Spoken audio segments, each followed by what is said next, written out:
वासुदेवसुतं देव कंसचाणूरमर्दनं देवकी परमानन्दं कृष्णं वन्दे जगद्गुरुं। कात्यायनी महामाये महायोगधीश्वरी नन्दगोपसुतं देवी पतिं मे कुरुते नमः। कामाक्षे वरदे देवी नीलपर्वतवासिनी स्तं देवी जगतं माता যোনি মুদ্রা নমস্তুতে। আজ আমরা আগামী 7ই আষাঢ় রবিবার থেকে প্রারম্ভ হওয়া দিবা 2:57 থেকে 10ই আষাঢ় বুধবার রাত্রি 3:21 পর্যন্ত ব্যাপ্ত যে শুভ দেবীর আম্ববচী যাত্রা সেই সম্বন্ধে আমরা কিছু আলোচনা করব। তো চলুন আজকে আমরা সেই সম্বন্ধে কিছুটা জেনে নিই।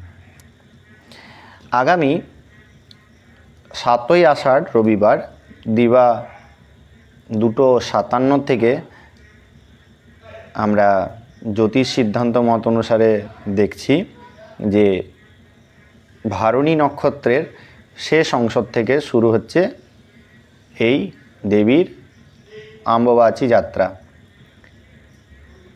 এবং এই আম্ববচী যাত্রার নিবৃত্তি হচ্ছে 10ই আষাঢ় বুধবার আদ্রা নক্ষত্রের প্রথম চরণে অর্থাৎ 3:21 মধ্যে।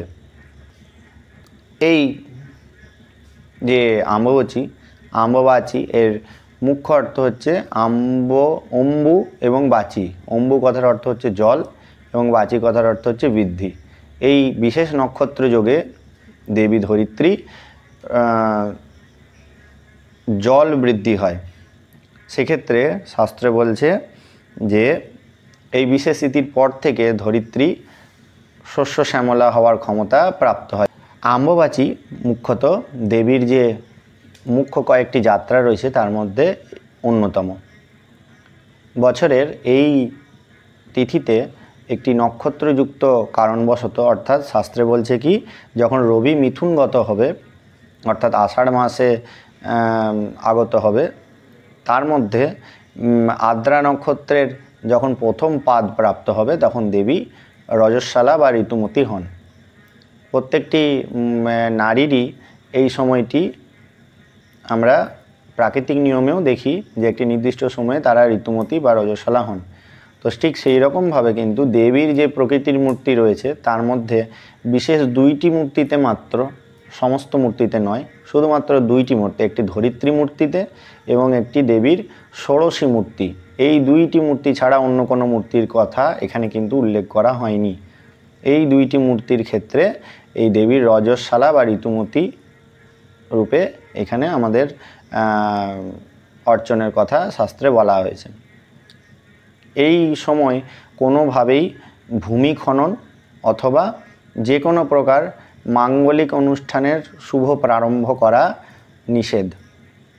আর কি করা যাবে না না এই সময় কিন্তু যারা দ্বিজগণ, জাতি এবং সন্ন্যাসীগণ এবং যারা বিধবা এই কয়েকটি প্রকার ব্যক্তিদের জন্যে শাস্ত্র বলছে যে তারা কি করবে না তারা কিন্তু কোনো আগুনে উত্তপ্ত দ্রব্য গ্রহণ করবে না, তারা ফলমূলাদি গ্রহণ করবে।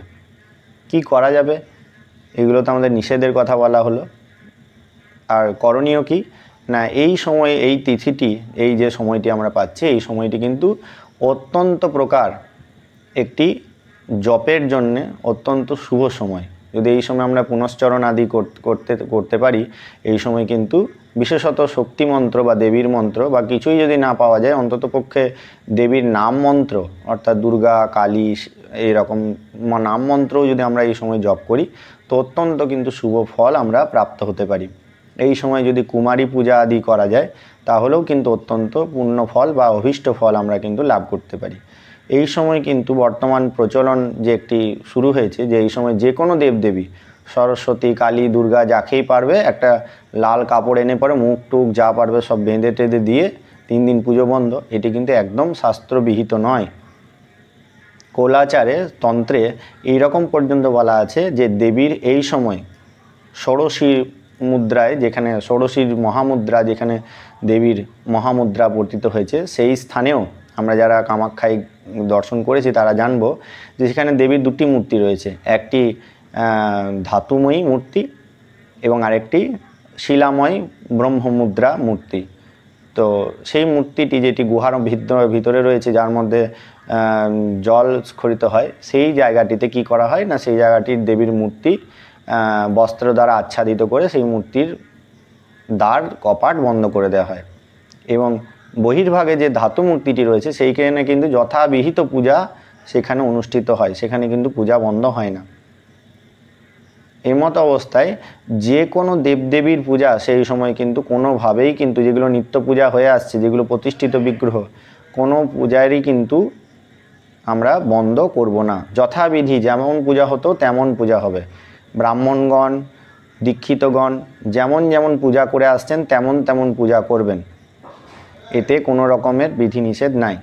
তো এই সময় যারা সাধারণ দীক্ষিত বা ব্রাহ্মণগণ আছেন তারা সাধারণভাবে আপনাদের জপ পুনশ্চরণ আদি করবেন, এবং যারা তান্ত্রিক বা কৌলমতে দীক্ষিত তারা এই সময় বিশেষ পূজা জপ হোমাদির কথা শাস্ত্রে উল্লেখ আছে। কিন্তু কোনোভাবেই কিন্তু অন্য কোনো দেবদেবী, ধরিত্রী দেবী এবং দেবী কামাখ্যা বা ষোড়শী দেবী ছাড়া অন্য কোনো দেবদেবীর কিন্তু এই ঋতুমতির কথা কিন্তু বলা নাই। এক্ষেত্রে সবাইকে কিন্তু একরকম ধাপে একরকম কথাই কিন্তু বলে দিলে কিন্তু চলবে না।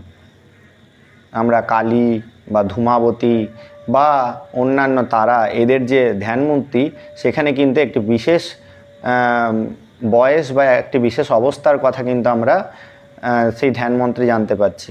তো সেই অনুপাতে আমরা আমাদের ঘরের যে সমস্ত মায়েরাও রয়েছে তাদেরা যেহেতু প্রত্যেকেই একই সময়ে কি তারা ঋতুমতী হন, তো ঠিক সেই রকমও কিন্তু দেবীর কিন্তু প্রত্যেকটা মূর্তি একই সময়ে যদি আমরা ধরে নিই যে সবাই একসঙ্গে ঋতুমতী হয়েছেন, সেটাও কিন্তু শাস্ত্রবিহিত বা শাস্ত্রসম্মত নয়।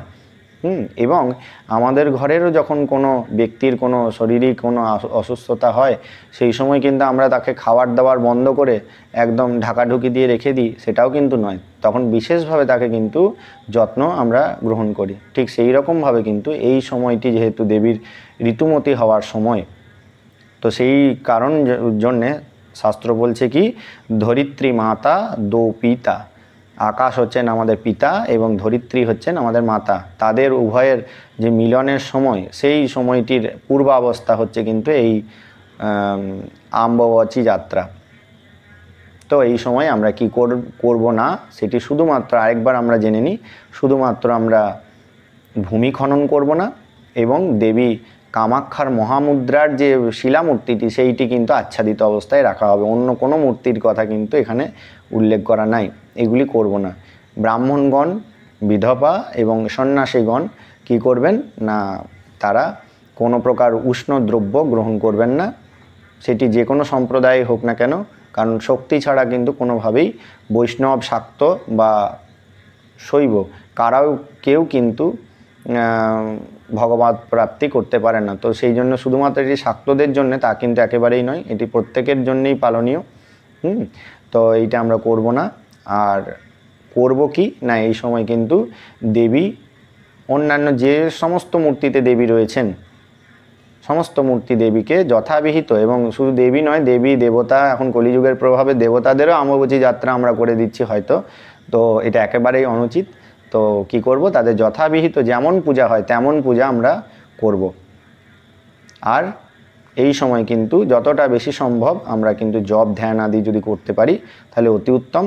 এইবারে বিশেষত দেবীর অত্যন্ত কৃপায় আমরা যে 10ই আষাঢ় বুধবার, তার ঠিক আগে মঙ্গলবার দিন কিন্তু আমরা সন্ধ্যার পর থেকে চতুর্দশী ব্যাপ্ত হয়ে অমাবস্যা পতিত হচ্ছে, সেই সময়টি কুলবার কুলতিথি প্রাপ্ত হওয়ার কারণে সেই সময়কালটুকু মঙ্গলবার সন্ধ্যার পরে সেই কালটুকু অত্যন্ত শুভ, বিশেষ করে শক্তিমন্ত্র জপের ক্ষেত্রে। তো সেই সময় আমরা দেবীর নাম জপ করতে পারি, বা যারা দীক্ষিত ব্যক্তি তারা সেই সময়ে যদি অধিক পরিমাণে সংকল্পপূর্বক জপ করি তাহলে কিন্তু আমাদের মনের ইচ্ছা অবশ্যই দেবীর কৃপায় পরিপূর্ণ হবে। তো এটি আপনারা সকলে এটি জানুন এবং এইটি যারা অন্যান্যভাবে এই আম্বুবাচী যাত্রাকে বিকৃত রূপে প্রকাশিত করছে তাদের জন্য এই ভিডিওটি আপনারা যতটা সম্ভব আপনারা শেয়ার করে দেন। তাহলে কি হবে না, আমাদের ধর্মের যে সুগম যাত্রা সেটি আরও সুন্দরভাবে কিন্তু প্রতিপালিত হবে।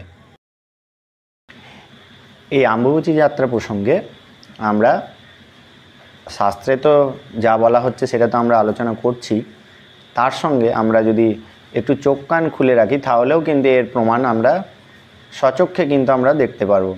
যেমন মহাপীঠ তারাপীঠ, দেবীর অন্যতম সতীপীঠ কালীঘাট, এই সমস্ত জায়গাতে দেবীর যেখানে বহু প্রাচীন কাল ধরে এবং যথোক্ত শাস্ত্রোক্ত বিধিতে দেবীর পূজা হয়ে আসছে। আমাদের ঠাকুর রামকৃষ্ণদেবের সাধনস্থলী দক্ষিণেশ্বর, এই সমস্ত জায়গাতে কোনো জায়গাতে কিন্তু এই আম্বুবাচী যাত্রাতে দেবীর পূজা কোনোভাবে দর্শন কোনোভাবে বন্ধ থাকে না। যেমন অন্য সময় পুজো চলছে সেই রকম কিন্তু চলে। আপনাদের যারা এই সমস্ত ভুল তথ্য পরিবেশন করবেন যে বন্ধ করে দেয়া, তাদেরকে একটু হাতে ধরে পায়ে পড়ে বলবেন যে চলুন এই সময়ে আমরা এই তারাপীঠ কালীঘাট এগুলো একটু দর্শন করে আসি, এবং সেখানে যে পূজা বন্ধ হয়নি আপনি দয়া করে সেই পুজোগুলো এতদিনের যে রীতি সেটা আপনি পাল্টে দিয়ে আসুন। কারণ আপনার মতন পণ্ডিত তো পাওয়া যাচ্ছে না, জগতে দুর্লভ। তো এই হচ্ছে কথা, এই ব্যাপার যে দেবীর অন্যান্য মুদ্রায় অর্থাৎ কালী রূপে বা অথবা তারা রূপে এই সমস্ত যেখানে মূল প্রতিষ্ঠিত বিগ্রহগুলি রয়েছে সেখানে কিন্তু কোনো রকম তার কোনো পূজার কোনো হেরফের হয় না। এটা আপনারাও নিজেরা প্রত্যক্ষ করতে পারেন। আর এই সময় কিন্তু আমরা কয়েক বছর আগে, সম্ভবত 1 বছর কি 2 বছর আগে আমরা দেখব যে এই দেবীর আম্বুবাচী যাত্রার মধ্যেই কিন্তু দেবী ভগবান জগন্নাথ দেবের রথযাত্রা পর্যন্ত হয়েছে। সেখানে কিন্তু রথযাত্রার কোনো রকমের কিন্তু বাধক এই আম্বুবাচীর জন্য হয়নি। সেখানে কিন্তু দেবী মা সুভদ্রাও এখানে কিন্তু রথে চেপেছেন। দেবী কিন্তু এখানে নারী মূর্তি, তথাপি কিন্তু তার কিন্তু পূজার ক্ষেত্রে, স্পর্শের ক্ষেত্রে বা বাৎসরিক কোনো পূজার ক্ষেত্রে কোনো রকমের কোনো কিন্তু বিধান সেখানে পণ্ডিতগণ করেননি যে এই বছর তাহলে রথটা থাক, করার দরকার নেই, আগের বছর দেখা যাবে, এই রকম কিন্তু কোনোভাবেই হয়নি। আপনারাও কিন্তু এই নির্দিষ্ট 2-1 বছর আগেই কিন্তু আপনারা যদি একটু পাঁজি খুলে দেখেন, যথা নিয়মে যথাবিহিত সময়ে এই রথযাত্রা কিন্তু আম্বুবাচী চলাকালীনও কিন্তু হয়েছে। এমনকি এই আম্বুবাচী চলাকালীন বেশ কয়েক বছর আমার স্মৃতিতে বলছে, আর সম্ভবত ওই 2-3 বছরের মধ্যেই হয়তো হবে, দেবীর বিপত্তারিণীর যে পূজা বাৎসরিক যেটা আমরা করে থাকি সেই পূজাও পর্যন্ত কিন্তু বেণী মাধবের পঞ্জিকা, গুপ্তপ্রেস, বিশুদ্ধ সিদ্ধান্ত সমস্ত পঞ্জিকাতে কিন্তু যথাবিহিত উল্লেখ করা আছে এবং আমরা করেওছি। সেক্ষেত্রে অন্য সমস্ত বাজে লোকের কথায় কান দেবেন না, আপনারা নিজের বিচার বুদ্ধিকে কাজে লাগান, শাস্ত্র বুদ্ধিকে কাজে লাগান এবং এই দেবীর আম্বুবাচী যাত্রা আরও আমাদের জন্যে সুখপ্রদ হোক সেই কামনা আমরা করি। যাত্রায় আরও একটি বিশেষ কর্তব্যের মধ্যে হলো এই কয়েকটি দিন আমরা ভগবানকে কাঁচা দুধ তার সঙ্গে আম, পাকা আম এটি মিশ্রিত করে আমরা ভগবানকে নিবেদন করে বা ভগবতীকে নিবেদন করে যদি আমরা সেটি প্রসাদ স্বরূপ গ্রহণ করতে পারি তাহলে সেক্ষেত্রে সর্প ভয় বা সর্পদংশনজনিত যে ভয় সেটার থেকে আমাদের উদ্ধার লাভ হয়। এইটি শাস্ত্রোক্ত বিধিটি রয়েছে, তো এটিও আমরা এই আম্বুবাচীর কর্তব্যের মধ্যে আমরা এই কয়েকটি দিনের মধ্যে এটা আমরা পালন করতে পারি। নিতাই গৌর প্রেমানন্দে হরি হরি বল।